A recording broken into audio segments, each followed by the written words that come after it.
mulher foi enterrada viva, mas voltou para casa e bateu na própria porta. Isso não é um vídeo de conspiração, aconteceu. Um ladrão de túmulo enfia a faca no dedo de um cadáver para arrancar um anel que não sai. E aí o cadáver grita. Isso não é abertura de filme de terror, é uma terça-feira qualquer no século XVIII, quando a linha entre estar morto e estar vivo dependia basicamente de quem chegasse primeiro no quarto e de quão bom era o palpite dele. E essa nem é a parte mais bizarra, porque a segunda mulher dessa história foi enforcada, de verdade. Presa na forca por meia hora, declarada morta pelo Estado, entregue para a mesa de dissecação de anatomista e acordou lá. Oi, coroados e curiosos, eu sou a Steph e hoje vamos falar de duas mulheres que foram enterradas vivas e que sobreviveram, e sobre aqueles que nunca tiveram a mesma sorte.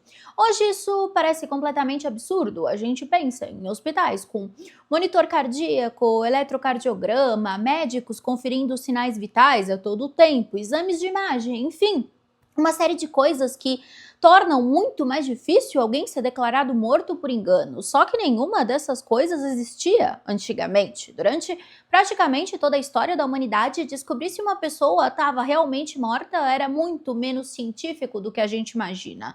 Na maior parte das vezes, alguém simplesmente chegava perto da cama, tentava sentir o pulso, aproximava a mão ou um espelho na boca para ver se tinha respiração, observava se o peito se movia e era isso.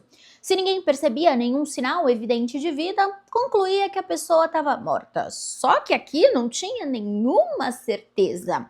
Existiam então situações em que uma pessoa continuava viva, mas os sinais vitais ficavam tão discretos que praticamente desapareciam aos olhos de quem não tinha um equipamento adequado. A respiração ficava tão superficial que mal movimentava o tórax. Sem um estetoscópio, que só seria inventado no começo do século XIX, diferenciar um vivo de um morto podia ser um verdadeiro exercício de adivinhação. E detalhe, a morte não era apenas uma questão médica, também era uma questão religiosa, social e prática. Em boa parte da Europa cristã, existia uma expectativa de que o enterro acontecesse relativamente rápido, porque o corpo começava a se decompor rapidamente, especialmente nos meses mais quentes. Além disso, epidemias eram frequentes e ninguém entendia exatamente como as doenças se espalhavam. Muita gente acreditava que deixar cadáveres por muito tempo dentro de casa era perigoso para toda a comunidade. Então, entre esperar dias para ter certeza absoluta ou organizar um funeral rapidinho, quase sempre escolhiam a segunda opção. Isso, infelizmente, criou uma combinação bem infeliz. De um lado, um conhecimento médico bem limitado e do outro, uma enorme pressão para enterrar logo. No meio disso tudo, estava uma pessoa que às vezes nem morta estava. E é justamente por isso que histórias de gente acordando dentro do caixão começaram a aparecer com tanta frequência. Algumas provavelmente eram lendas, outras foram exageradas ao longo dos séculos, mas o medo, ele era absolutamente real. Tão real que muito tempo depois surgiram caixões equipados com sinos, tubos de ventilação e até mecanismos para avisar quem estivesse do lado de fora, caso o morto resolvesse bater na tampa.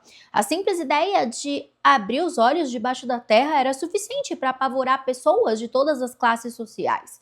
E é nesse cenário que a gente entra no vídeo de hoje. Aparecem duas das histórias mais famosas de pessoas que oficialmente morreram, mas resolveram discordar da própria certidão.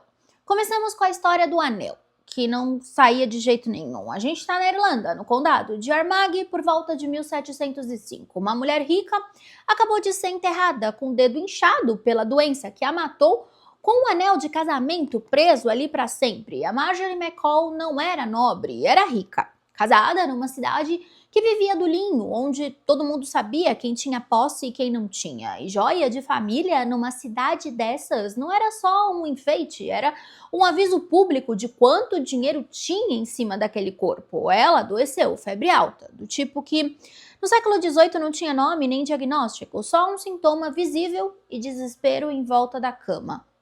Em algum momento, o corpo entrou num estado que hoje a gente chamaria de coma profundo, respiração tão fraca que fica imperceptível a olho nu, pulso periférico que some o suficiente para enganar qualquer leigo, e médico da época, na maior parte dos casos também.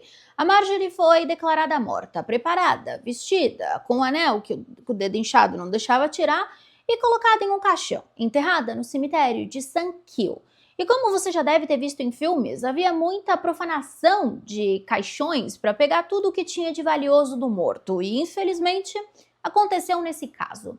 No mesmo dia ou na mesma noite, dependendo da versão que você escuta, alguém foi até aquele túmulo com uma faca. Abriu a sepultura, tentou puxar o anel, não conseguiu e decidiu resolver o problema na faca. E aí, nesse momento, o corpo reagiu. A gente não sabe com certeza absoluta se foi grito, gemido ou só um movimento brusco o suficiente para fazer o ladrão sair correndo e nunca mais voltar. O que a tradição registra é isso. A Marjorie McCall, enterrada horas antes, se levantou dentro do próprio caixão. Imagina você do nada acordar, não na sua caminha quentinha com esse frio que tá aqui em São Paulo, e sim dentro de uma caixa, debaixo da terra, com um homem fugindo dela com a faca na mão. Ela saiu do túmulo, de boa, ainda vestida de mortalha, e caminhou até a própria casa e bateu na porta. Imagina a cena do outro lado, o marido, ainda de luto, ouve a batida na porta e abre. E encontra a esposa que ele tinha acabado de enterrar de pé e vestida de morta. Ela sobreviveu, o marido não infartou com a cena, eles tiveram mais filhos depois desse episódio. E quando finalmente ela morreu de verdade, anos depois foi enterrada no mesmo túmulo, com uma inscrição que resume a história inteira. Viveu uma vez, foi enterrada duas. Só que vamos lá. Sempre que aparece uma história boa demais, eu fico com o pé atrás, e vocês também deveriam. E a da Marjorie é exatamente esse tipo de caso. Ela é perfeita. Tem doença misteriosa, enterro prematuro, ladrão de túmulo e uma mulher voltando para casa, vestida de morta. E aí a gente pergunta, cadê os documentos? Cadê as crônicas? E cadê os relatos da história? Porque, claro que isso deveria ter relatos. E aí que as coisas começaram a ficar interessantes, porque o túmulo existe. A frase parece escrita por um roteirista de filme de terror, só que encontrar o túmulo não resolve o problema principal. O que a gente precisa saber é outra coisa. Cadê o documento contando como isso aconteceu? A resposta, infelizmente, é que os registros contemporâneos são extremamente escassos. Não tem um processo judicial descrevendo o episódio, não tem um médico escrevendo um relatório sobre a mulher que acordou dentro do caixão, e também não tem nenhum jornal da época estampando a manchete "Mulher enterrada viva bate na própria porta". Na verdade, boa parte dos detalhes que todo mundo conhece hoje aparece muitos anos depois, quando a história já circulava como uma famosa tradição local.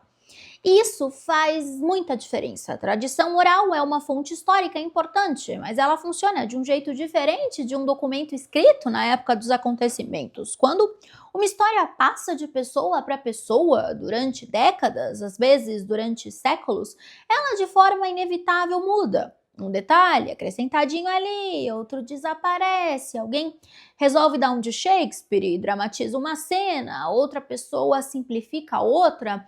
Claro que não significa que tudo seja inventado, significa apenas que separar o que realmente aconteceu daquilo que foi embelezado pelo tempo vira um trabalho extremamente difícil. E é por isso que muitos historiadores preferem tratar a história da Marjorie McCall como uma lenda, baseada em um personagem que provavelmente existiu. Essa distinção é importante. Dizer que uma história é lendária não significa chamar a história de mentira. Significa reconhecer que a documentação disponível não permite confirmar todos aqueles detalhes com a segurança que a gente gostaria. A mulher pode muito bem ter existido sim, pode até ter sido enterrada viva. O problema é afirmar com certeza absoluta que teve um ladrão, um anel preso no dedo, um corte de faca, um grito dentro do caixão e uma caminhada até a própria casa. E sinceramente eu acho que isso torna a história mais interessante, porque independentemente de cada detalhe, o simples fato dessa narrativa ter sobrevivido por mais de 300 anos mostra o tamanho do medo que as pessoas tinham de serem enterradas antes da hora. Tanto que durante os séculos 17, 18 e 19, haviam histórias parecidas, que começaram a aparecer em vários lugares da Europa. Algumas certamente eram exageradas, outras completamente fictícias, mas todas revelam a mesma angústia. E se o médico errar? E se eu acordar quando for tarde demais? E é justamente por isso que eu gosto de colocar essa história ao lado da próxima, porque enquanto a Marjorie McCall continua cercada por dúvidas, tradição oral e lacunas documentais, O caso da mulher que vocês vão conhecer agora foi registrado pelos próprios médicos que estavam presentes, ou seja, se a primeira história vive numa zona cinzenta entre a memória popular e a documentação histórica, a segunda entra praticamente pela porta da frente da história da medicina. E, na minha opinião, consegue ainda ser mais absurda. Vamos falar de uma forca que não matou a condenada. Estamos em 14 de dezembro de 1650, em Oxford. Uma jovem empregada doméstica foi levada até a forca pública, condenada por infanticídio. Disseram que ela tinha matado o próprio bebê. Claro que possivelmente por ter nascido tão pequenininho, ele nasceu morto ou prematuro, morrendo logo em seguida. Mas naquela Inglaterra puritana, uma empregada solteira, grávida, já era motivo suficiente para condenação, já que a lei da época praticamente presumia sua culpa antes de qualquer prova. O nome dela era Anne Green e ela foi enforcada. Ficou pendurada por cerca de meia hora, tempo mais do que o suficiente pelos padrões da época para garantir uma morte. O corpo foi cortado da forca e entregue exatamente para onde corpos de condenados costumavam ir naquele período, para serem dissecados e virar material de estudo para médicos de Oxford. E foi em cima da mesa, na frente dos próprios médicos que iam abrir o corpo dela para aula de anatomia, que ela, puf, abriu os olhos. Não teve grito abafado dentro do caixão dessa vez, teve um corpo supostamente morto deitado numa mesa de dissecação pela dona, respirando de novo, na frente de um grupo de homens com bisturi na mão.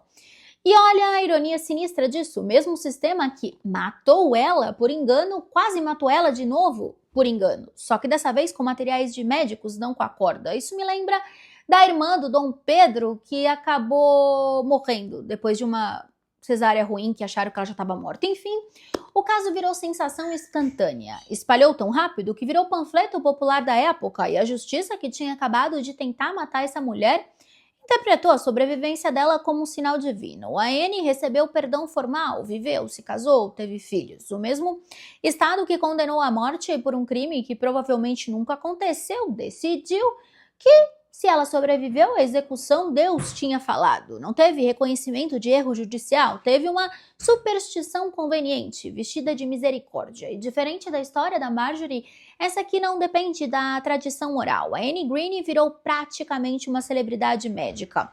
Agora vem a pergunta que provavelmente passou pela cabeça de todo mundo enquanto eu contava essa história. Como uma pessoa consegue sobreviver depois de ficar penduradona numa forca durante meia hora? Porque, convenhamos, isso parece desafiar completamente a lógica. E a resposta é que depende muito mais de como a execução aconteceu do que o tempo que ela passou na corda. Quando a gente pensa em enforcamento, normalmente imagina aquelas execuções mais modernas, em que a pessoa cai de uma plataforma, o peso do próprio corpo provoca uma fratura nas vértebras do pescoço e a morte acontece quase imediatamente, por lesão na medula. Só que esse método, conhecido como long drop, é relativamente recente. No século XVII, quando a Anne Green foi executada, o procedimento era muito mais simples e muito menos eficiente. Na maioria das vezes, a pessoa morria lentamente por asfixia. A corda comprimia a traqueia e os vasos sanguíneos do pescoço, reduzindo a chegada de oxigênio ao cérebro. Era uma morte lenta, irregular, e em muitos casos surpreendentemente imprevisível. Por isso que a gente vê nos filmes as pessoas penduradinhas assim. Sim, hoje eu tô um pouco macabra, me desculpe. E aí entra um detalhe que muda completamente essa história. Enquanto a Anne estava pendurada, algumas pessoas que assistiam à execução, incluindo amigos dela, fizeram uma coisa que era relativamente comum na época. Eles puxaram o corpo dela para baixo, segurando as pernas, na esperança de acelerar o fim do sofrimento. A intenção era misericórdia, só que, ironicamente, isso pode ter ajudado a mantê-la viva. Ao alterar a posição da corda e do pescoço, é possível que a compressão tenha mudado ao longo da execução. Hoje os médicos discutem exatamente isso. Alguns acreditam que ela nunca chegou a perder completamente a circulação para o cérebro. Outros defendem que ela entrou num estado de inconsciência profunda provocado pela falta temporária de oxigênio e simplesmente não morreu. Quando o corpo chegou ao Salão de Anatomia de Oxford, graças a Deus, ou graças à ciência, ou graças ao universo, Os médicos também não começaram imediatamente a dissecação. Felizmente para Anne, eles perceberam pequenos sinais que não combinavam muito com o cadáver. Alguns relatos falam de movimentos discretos no peito, outros mencionam um ruído semelhante a um suspirinho. Primeiro acharam que fossem apenas espasmos pós-morte, algo relativamente conhecido na época, só que esses movimentos continuaram. E aos poucos ficou claro que aquela mulher ainda respirava. O que aconteceu depois é quase tão interessante quanto a execução.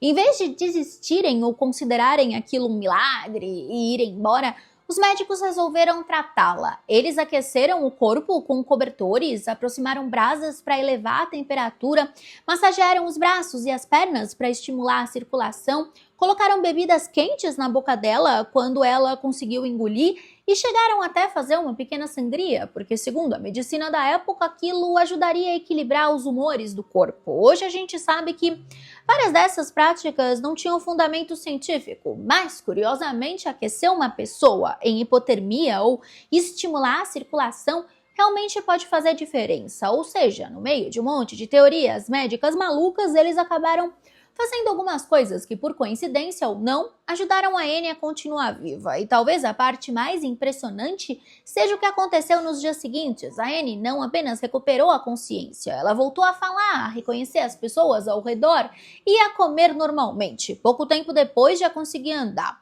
Os médicos ficaram tão impressionados com a recuperação que decidiram publicar um relato detalhado do caso.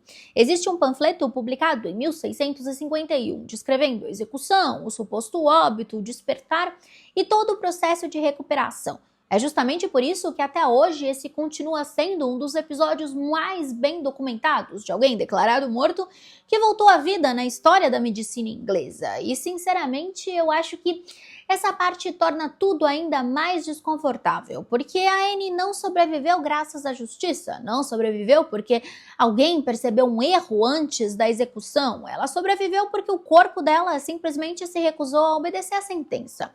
Se aqueles médicos tivessem começado a dissecação alguns minutos antes, se tivessem sido um pouco menos atentos ou um pouco mais apressados, a história terminaria ali e ninguém jamais saberia que ela ainda estava viva. É justamente esse tipo de detalhe que explica por que, nos 2 séculos seguintes, o medo de ser enterrado ou tratado como morto antes da hora deixou de ser apenas uma superstição popular e virou uma verdadeira obsessão europeia. Se você acha que essas duas histórias são só curiosidades macabras perdidas no meio da história, eu tenho uma notícia, que talvez seja ainda mais perturbadora. Elas não ficaram isoladas. Na verdade, durante os séculos 17 até o 19, o medo de ser enterrado vivo virou uma verdadeira obsessão na Europa. Era uma preocupação tão comum que atravessava todas as classes sociais. Rico tinha medo, pobre tinha medo, médico tinha medo, padre tinha medo. Todo mundo conhecia alguém que jurava conhecer alguém que tinha acordado dentro do caixão.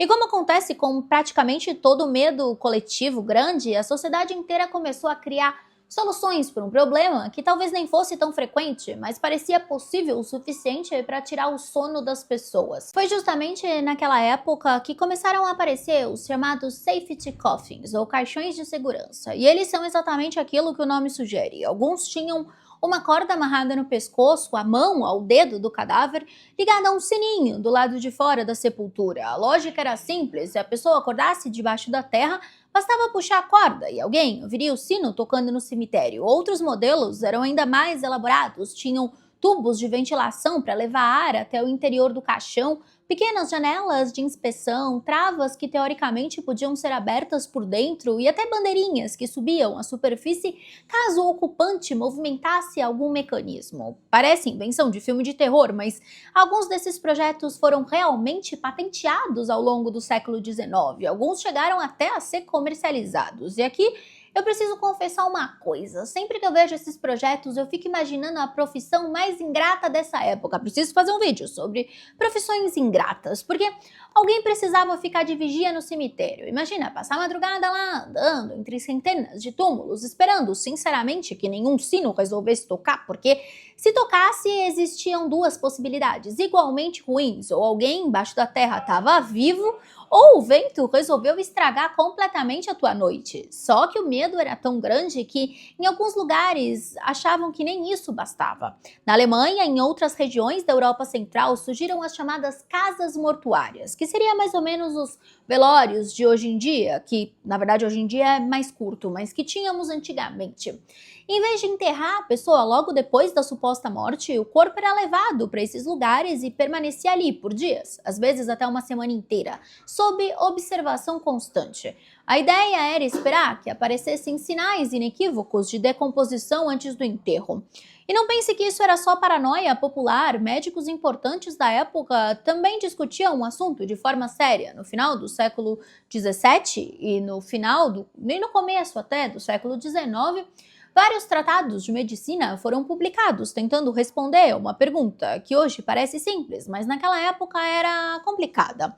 Afinal, como ter certeza absoluta de que uma pessoa morreu? Alguns autores defendiam esperar mais tempo antes do funeral, outros sugeriam observar manchas de decomposição, rigidez cadavérica ou mudanças na temperatura do corpo. E tinha quem propusesse testes que hoje parecem quase cruéis, como queimar a pele com metal quente, perfurar unhas, aplicar ácidos ou provocar cortes para ver se existia alguma reação. Parece brutal, e era. Mas na cabeça deles, pior do que machucar alguém vivo era enterrar essa pessoa viva por engano. O mais curioso é que esse pânico acabou produzindo um resultado inesperado. Ao longo do século XIX, a medicina começou a desenvolver critérios cada vez mais rigorosos para confirmar a morte. O estetoscópio, inventado por René Laennec em 1816, permitiu ouvir o coração com muito mais precisão. Depois vieram métodos mais confiáveis para avaliar respiração, circulação e atividade cerebral. Ou seja, de certa forma, o medo coletivo de acordar dentro de um caixão ajudou a empurrar a própria medicina para uma definição mais cuidadosa do que significa afinal estar morto. É isso, coroados e curiosos. Se esse tipo de história te dá calafrio bom, já sabe onde clicar. Até a próxima! E eu espero que você tenha gostado desse vídeo. Se gostou, se inscreve no canal, ativa o sininho e se torna membro. Nós temos vídeos novos todos os dias, às 8 horas da noite. Beijo grande e até amanhã para o próximo Stevflix.